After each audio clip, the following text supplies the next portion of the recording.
Praise the Lord, our daily bread. Micah chapter 4, verse 10.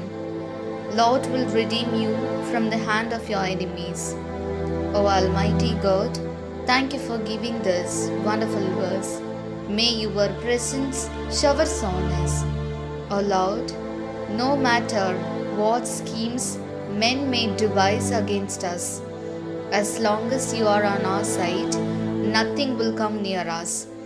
Bless us to live a good life without fear of our enemies, keeping in mind the words that you will see the punishment of the wicked. We ask this in the name of Jesus Christ. Amen. அன்றாட உணவு. மீகா அதிகாரம் 4 இறைவார்த்தை 10. உன் பகைவர் கையினின்றும் ஆண்டவர் உன்னை மீட்டருள்வார். அன்பின் தகப்பனை, இன்றைய நாளிலே இந்த இறை மன்னாவை கொடுத்ததற்காக நன்றி ஆண்டவரே.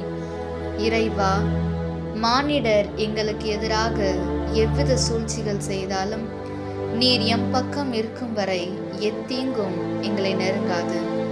பொல்லாருக்கு கிடைக்கும் தண்டனையை நீரே பார்ப்பீர் என்ற வார்த்தையை மனதில் வைத்து எங்கள் பகைவர்களை கண்டு பயம் கொள்ளாமல் நல்வாழ்க்கை வாழ எங்களை ஆசிர்வதியும். ஆமென். അന്നുള്ള ഭോജനം.